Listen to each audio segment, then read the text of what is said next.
Assalamualaikum dan salam Sarawakku sayang.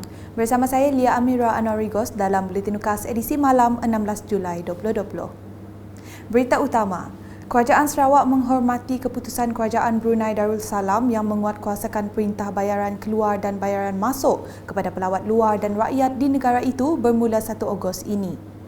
Bagaimanapun, kata Timbalan Ketua Menteri Dato' Amar Awang Tengah Ali Hassan, Kerajaan Sarawak telah meminta Kerajaan Persekutuan menerusi Kementerian Pengangkutan Malaysia berunding dengan Kementerian Kewangan dan Ekonomi Negara Brunei bagi mencapai satu keputusan untuk kepentingan bersama.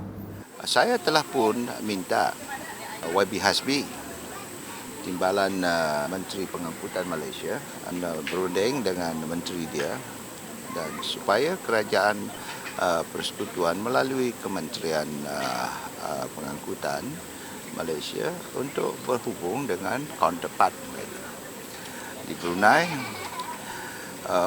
supaya kita dapat merundingkan perkara ini untuk kebaikan bersama. Beliau berkata demikian dalam sidang media selepas mengadakan lawatan ke projek lawas State Complex AIC pada Isnin. Dalam pada itu, Dato' Amar Awang Tengah menambah, Kerajaan Sarawak mempunyai banyak platform untuk berunding dengan Kerajaan Negara Brunei sama ada menerusi perbincangan di peringkat negara-negara ASEAN atau Joint Committee. InsyaAllah lah, kita akan cuba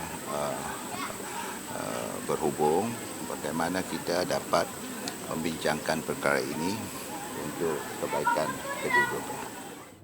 Dalam perkembangan lain, Dato' Amar Awang Tengah yang juga Menteri Pembangunan Bandar dan Sumber Asli II, Menteri Perdagangan Antarabangsa dan Industri, Terminal Perindustrian dan Pembangunan Usahawan Sarawak telah menyampaikan sebanyak 42 Warta Rizab Komunal Bumi Putra Pertanian di bawah Seksyen 6 Kanun Tanah Negeri kepada 40 kampung di daerah Serian dan Tebeduk pada Rabu. 202 surat hak milik tanah di bawah Seksyen 18 Kanun Tanah Negeri kepada 160 pemilik tanah hak milik Bumi Putra NCR di Kampung Petak Siburan turut diserahkan. Sementara itu, beberapa penerima yang sempat ditemu bual merakamkan terima kasih kepada Kerajaan Negeri dan Jabatan Tanah dan Survey atas usaha yang memberi impak cukup baik sekaligus menyangkal dakwaan segelintir masyarakat yang mengatakan kerajaan merampas tanah hak milik penduduk. Ini adalah kali ketiga bagi saya di penduduk kawasan Iban, Zon Semerahan, telah diukur Seksyen 18 sebanyak 3 kali dan per meter Seksyen 6 ini 2 kali dah. Saya bagi pihak Kampung Iban dan Ketua Kaum situ mengucapkan ribuan terima kasih kepada Kerajaan Negeri Sarawak dan Jabatan Tanah dan Land Survey yang bersusah payah selama ini yang memberi impak yang cukup baik kepada penduduk. Aku mengucapkan berbanyak-banyaklah terima kasih bagi kita bidaya Abah selalu menang perintah ada orang umi tanah ti mabukti dan nuti semengrima naburan juti bala bidaya boleh kekunnya tubek anih pimagu perintah da masa itu.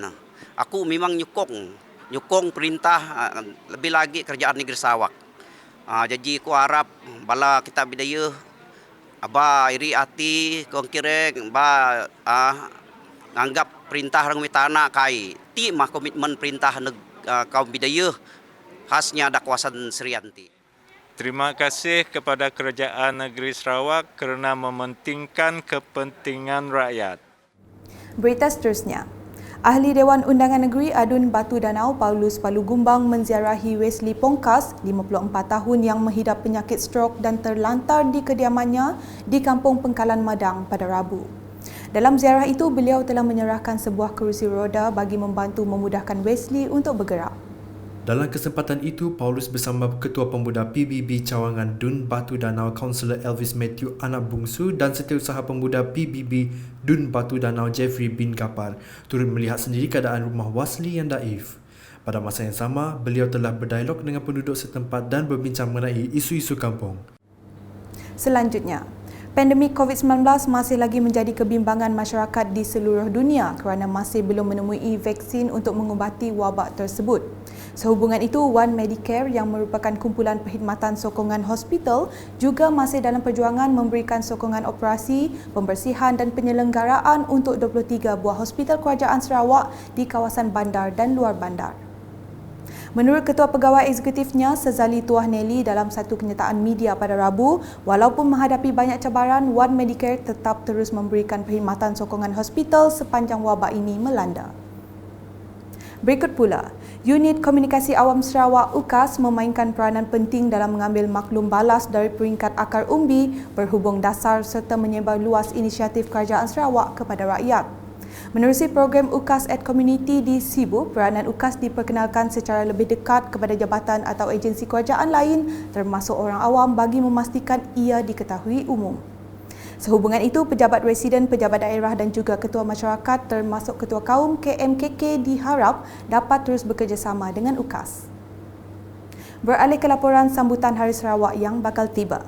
Pustaka Negeri Sarawak telah merancang pelbagai aktiviti bersempena dengan sambutan Hari Sarawak pada tahun ini yang dilakukan dengan penggunaan digital. Aktiviti-aktiviti yang dianjurkan adalah percuma secara atas talian melalui saluran akaun rasmi Facebook dan YouTube Pustaka Sarawak bermula semalam 15 Julai hingga 15 September 2020. Sebarang pertanyaan mengenai aktiviti yang dianjurkan boleh menghubungi sektor perkhidmatan depositori di talian atau email seperti yang tertera. Dalam pada itu, Unit Protokol dan Pengurusan Acara Negeri UPAN juga mempunyai rancangan khas sambutan Hari Sarawak 2020 yang akan bersiaran secara langsung di TV3 pada Rabu 22 Julai ini jam 9 malam. Turut disiarkan secara langsung di Facebook UKAS, Astro Awani, TV Sarawak dan Sarawak Event Channel. Sekian bersama saya Lia Amira dan kru penerbitan. Dapatkan berita terkini Sarawak setiap hari dengan melayari UKAS Channel di YouTube atau melalui Facebook, Instagram, Twitter dan aplikasi Telegram Bulletin UKAS. Salam UKAS.